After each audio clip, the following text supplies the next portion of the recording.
Welcome back to Oathbound Gaming, or the Nekrage channel, wherever you're watching this video at. It's going to be posted in both locations. This video is all about the Season of Mastery Molten Core changes, alright? So if you don't know what Season of Mastery is, take a look at my previous videos. I've done a video on what the heck the Season of Mastery is. Take a look at that. We'll talk about the specifics of it. You guys know what it is, but let's jump into Molten Core. Let's do this. Let's jump into the strategies, starting with Lucifron. Our first boss, Lucifron. Notice right away there's 2 additional ads, so bring some extra tanks. Guess what? They also cast the mind control. If you forgot, Lucy doesn't cast the mind control. The ads do. So more ads, more mind controls. So be very quick on those dispels, priests, please. That hurts. You can cleave down and AoE down your mind control targets accidentally. You know how that goes, right? We've all seen that. So more ads. More stuff to tank, more damage on tanks, more things to kill before you even jump on Lucy, which of course now has double the health. All of the bosses we're going to cover today in Molten Core have double the health. Those ads do as well. So the fight can get a little crazy, a little rough. But it's not too bad. Nothing like our next boss, Magmadar, right? Let's jump ahead to Magmadar. You guys know Magmadar, right? Big fire dog, he fears the raid, fire patches on the ground, right? Double the health, of course, in Season of Mastery. What else does he do? What does he do? Well, you might notice something during this fight right there. You see that in the background? He summons ads. He summons little core pups. The core hounds over there. And they work just like the core hounds before you get the Magmadar. You know the ones you gotta clear, you gotta kill at the same time? They work the same way. Now the problem here is, he will continue to summon more. And if those core hounds are killed, those 2 there, and he summons new ones, they will reignite and bring back, the previous core hounds you killed. They will revive. My suggestion, we were the first guild to kill Magmadar, do not focus the core hounds. Kill Magmadar. Manage it. And again, additional tanks on this fight, right? I'm telling you, if you're guild leaders, if you're making your raid comp, you're thinking about how you want to formulate your raid, how many tanks we want, consider 4. Consider it. I'll tell you that right now. There's some additions and changes to fights that would really, as you can see, would justify the need for additional tanks. This fight is very, very difficult, and most guilds skipped him during the beta. Most guilds just skipped Magmadar because he was just pretty damn difficult. I know it doesn't look like much, but it's quickly overwhelming. And I know this is a failed attempt. I'm just going to fast forward a little bit during this clip. I'm going to show you guys how quick you can get overwhelmed in this fight. The tank damage is insane. Talk about 10 bleed stacks. Look at the debuff up at the top right a little bit near the mini-map. We got 10 bleeds on there. These dogs can go wild real fast, and one of the other issues is Magmadar will fear tanks, and if you fear tanks like that, these ads can run off. So tanks really have to be careful of that. We have to have Tremor Totems down, Fear Ward if you're Alliance, break that with Berserker's Rage, break those fears. And it can get real hectic real fast. We do end up killing him in another clip, but that's for another video when we're showing off. Let's go to the next boss. Gehennis. Guess what? Yep, more ads. 4 ads, just like Lucifron, so he's got more friends as well. So, tanks, pop your free action potions on cooldown because these ads stun like crazy. They stun a lot, and you need those free actions.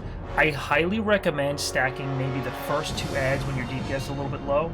Killing them, watch out for the Ring of Fires, get those decurses so people can receive their heals, because that reduces healing received. But if you stack the ads like we're doing here, it gets a little dangerous because they do cleave. And when people run out of their free action potions, it only lasts 30 seconds when it wears off. These ads are doing this AoE stun. You see the raid stunned right now? The more you stack them, the more stuns, right? So it gets pretty bad. Take a look at the stuns right now. We're stunned again right now, right? We just got out of stun. We're going to fight the next Flame Waker ad. Stunned again. We got out. There's cleaves going around. Luckily, they don't hit too hard, but you do have to pick them up quickly. Now we're out of our stun. We're going to DPS. Stunned again. As you can see, there's a lot of stuns, so free action potions on pull is extremely important, tanks. Make sure you're using them. Melee DPS, obviously you want them as well, but tanks even more important than the melee DPS. You gotta pick up those adds. So again, a fight that really justifies the use of additional tanks. Alright, let's move on. We do kill him, by the way. One shot at him. One shot Lucy, one shot Gehennis. Magmadar took like 5-6 attempts. Alright, moving on. Gar. Alright, what's different in Gar fight? Well, he's got the same amount of adds, luckily, right? So, we don't have, I don't know, double the amount of adds. That would be a little ridiculous on Gar. But what does he have? I'll show you something.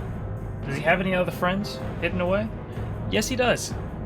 It's not more adds, but I'm going to show you something. You might notice, what the heck just knocked all those guys back, right? Take a look at the bottom of Gar. Very bottom of him, take a look at it. See that? Magmakin.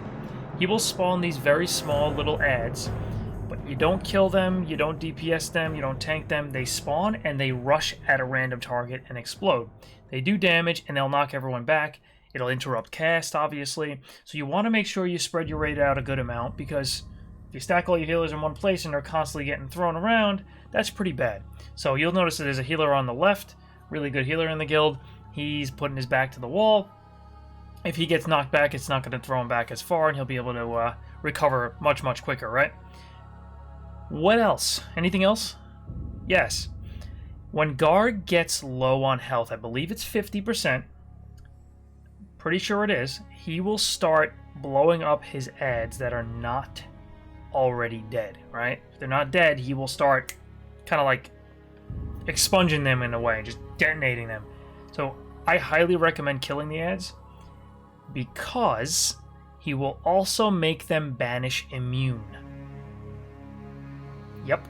So you will have to kill the adds. We have them banished, as you can see, just like we normally do. We're killing them kind of one at a time, picking a kill spot over there. But eventually they will become immune to banish, so you do kill them. I would highly recommend killing them before getting Gar crazy low in health, because it gets a lot more risky. So as the banishes break, kill them. You don't want them all to become banish immune at the same time. There's 4 or 5 of them running around, right? So the safer route is definitely to kill them. All right, moving on to Baron. All right, let's do. All right, Baron Geddon. This is about, well, Baron's at 45% health. And things are going kind of well. Living Bomb. Notice that in the middle of the screen? 3 different people will get Living Bomb at the same time. Every time he throws out a bomb, it's on 3 people. So you have to pay attention. No dropping bombs in raids, right? Additionally, you might notice there's flame patches on the ground. What the hell is that? Well, he leaves flame patches in 2 different ways. That Inferno that Melee has to run out on, that pulses, right? You'll see the big patches on the ground. You'll notice we're in Gar's room, right? We pull back so we have a lot of room to kite him in circles around the room. Otherwise, we won't have the space to fight him. Additionally, smaller patches of flame, like you see over here nearby, are on the ground from bombs that explode. So when you get thrown up in the air with the bomb and you land, there's going to be a fire patch on the ground. You have to move very quickly. So the fight gets hectic. The fight took us quite a few attempts, and it was overall much more difficult than the original fight. I would say this is going to be a tough one. This is going to be a tough one for a lot of guilds to get through at the beginning. But no sleeping on the job. Don't sleep with the Baron Bomb. Don't drop it in the raid. And make sure you kind of treat this like a Globulus fight, where you keep them on the move and you're kind of moving them around, right? But the patches do not disappear. So you have to kill him. Now you'll notice 10% health, he'll use Armageddon. And he's got a couple seconds left. When he uses Armageddon, he will explode for massive amounts of damage. I'm talking about 80,000 damage, and it'll kill everyone. You can resist it, but it will kill everyone. We end up finally taking him down. This is maybe our 6th, 7th attempt. It was tough. So you, at 10%, you need to kill him very quickly. You need to DPS very strongly. Here is a huge tip that wiped us once. Pay attention. It is very important that you do not push Baron to 10% health when he's standing in the Inferno ground. If he does an Inferno, and then you push him to 10% and he's standing on there, you're pretty much screwed if you have a lot of melee. There's a lot of mechanics in the new Molten Core that kind of make melee a little bit more, I don't know, less warranted, I suppose. But enough. Let's jump to Shazra. Enough of Shazra. Better have your arcane protection potions up. So, what does he do different? He's got his curses up. That's normal, right? He's doing arcane explosions. We want to decurse. We want to purge him because he still throws up his magic damage reduction. What does he do that's new? Anything? He looks pretty basic, right? 78% health, 75, still hasn't done anything new. Maybe he's completely the same. Wrong.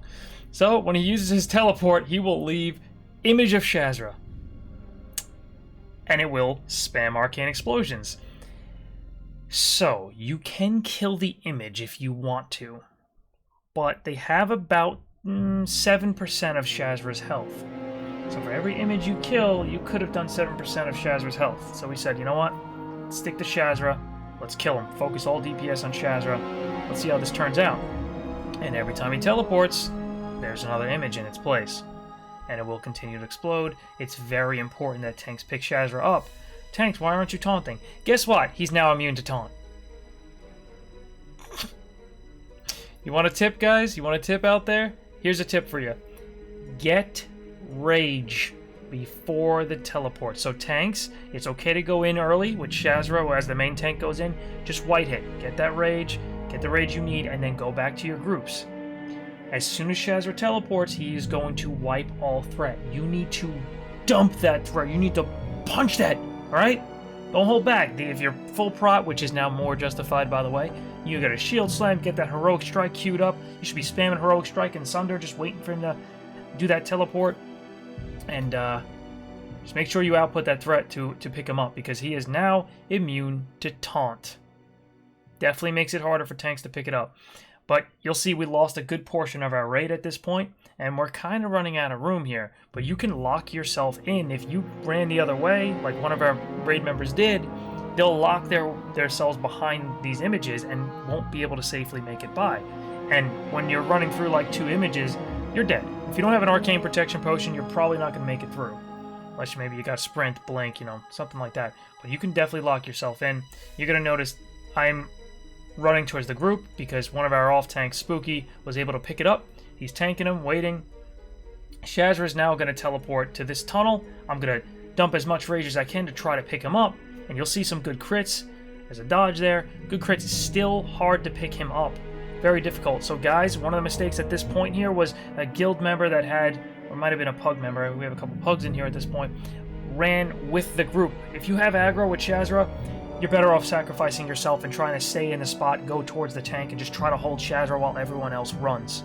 So, for instance, like right here, no tank is able to pick him up here, unfortunately, but we have a DPS warrior that picks him up and holds him a bit, but he holds them there rather than running it with the group. Very important, because if you do that, you're going to kill everyone, right? So this was a tough fight. It took some learning. It definitely took some work to get used to this dude, but we do end up killing him. If I fast forward a little bit, most of our raid is dead, as you can see, when we do actually successfully take out Shazra. Die. There we go. It's a tough fight. Alright, let's move on. Let's do this. Who's next? Alright, Sulfuron. Now keep in mind, we are the first guild to do some of these fights, most of these fights, and Sulfuron was one of them. And we're trying to learn on the fly here. This is our first pull on Sulfuron, and we're like, okay, let's go with the normal strat, where we have our tanks hold them. We're not going to go with the speedrun strat, we're not going to AoE. We're going to try to pull these Flame Wakers back and line of sight them from the enemy healers, right? From the other ones. So there's no additional adds. There's still 5 total units, total targets, one of them being the boss and 4 adds. So we pulled this Flame Waker back to kill him. Take a look at his health. Very high for an add, right? Very high. Well, I'm going to fast forward a bit here for you guys, and you're going to notice, okay, we're focusing the add, and at one point during the fight, I take a look at the boss, Sulfuron, and I'm like, why is he losing so much health? Well, all of their health pools are linked, so you cannot kill any adds at all, because once you kill them, everything in the fight's dead. So it's a large health pool for everyone, which means you need to interrupt the heals. You need to have interrupts on each of these targets, because if one of them gets a heal on any target in the fight, it's going to heal everyone, right? Because they all share health. So any heal on any target heals them all. This fight was it's so incredibly easy that Blizzard actually changed this fight already. One of the things they changed is these ads, they cast Inspire on each other if they're close by, which buffs them, makes them do incredible damage, so you do want to split the ads up to the best of your ability. You want to split them up best you can. So again, a fight that justifies more tanks. 4 tanks in a raid comp is not unheard of now, I'm telling you. So that was our first pull. We were really shocked to kill him on the first pull. We were like, what the heck was that? That was stupid easy. So before they made that change, you were actually better off stacking them together and just AoEing. You were better off. But Blizzard actually made a good change here, and they said, this is too easy. We're going to make them buff each other if they're nearby. So you kind of want to spread them out and not AoE at all. Hopefully you guys have good kicks with your rogues, good pummels with your warriors, because there's a lot of heals that go up during that fight. Make sure to interrupt them. Alright, moving on to Gold. Alright, Golmag. I also have a friend with me this time. Everyone meet Spinooch. This is Spinooch! So the 2 ads in Golmag still exist. It's 2 core ragers. Obviously you want tanks to tank them, right? You want them to pull them away. Guess what? They no longer drop their damage buff if you pull them far away from Golmag. It doesn't matter how far you pull them away, but they will throw bleeds on people if they're nearby. So you do want to get them out of the group, you want to get them away. You don't really want to pull them through people, otherwise they'll get the bleeds. And healers, just stay away from them. There's no reason for you to stand close nearby. It's not worth messing with them. You'll get those bleeds. Now, the Magma Splash, that is a debuff, right? You'll see I have 3 stacks on me right now. That thing is deadly now. It always reduced armor on tanks, but now it's like double the amount. Instead of like 250 per stack, it's 500 per stack. It gets bad. It gets really bad on tanks. Additionally, Golmag will do his Earthquake throughout the fight. He'll do his little stomp, his little Earthquake, so melee will take more damage. Also, that Magma Splash debuff will kill melee. Take a look at the raid real quick. Take a look at the raid frames. Look at the rogue called Coney Hawk. Coney, if you see this video, this is not a shout out at you. I'm not trying to talk crap, but Coney goes big DPS. He does his best. He tries to do as much damage as possible, right? Forgets to watch his stacks in this fight, and you'll see his damage starts being almost too much to handle at some point. It gets really, really high. Now, he was lucky enough to drop his stacks. He got out. He let it drop, but then he goes back in. He goes real hard. And just take a look at Coney's health real quick. I fast forward a little bit. He's going to be unlucky enough to get a lot of the stacks. Now, for you guys that know Golmag well, the more people hitting it, the less likely that the same target gets it. But Coney starts requiring a fair amount of heals as he gets very high in these stacks. So the fire protection potions can save you, as well as, you know, it'll reduce the damage, make it a little bit easier for the healers to keep you up. But tanks, you do want to be swapping because of that debuff. Now, tip for the tanks. Tank tip. I don't know, what do we call it? Nekrage's tank tips. Don't hit Golmag if you're not tanking. Just wait. And the reason for that is you don't want to get Magma Splash stacks when it's your turn to pick it up. You don't want to be getting, right? You don't want to be getting unnecessary stacks or refreshing your debuffs. You'll see I drop mine, try to taunt, get a taunt resist. So Bath is still tanking him, but he loses them because unfortunately he dies. But Golmag drops to me. I pick him up, hold him. So relatively the same fight. You'll see there's the earthquakes going off, knocking people down. Fight's pretty similar. Just gotta really watch those debuffs, melee, be careful. And unfortunately, this is another fight that kind of really screws melee. You'll notice that a lot in the Molten Core, and of course in Onyxia, during, you know, flight and stuff like that.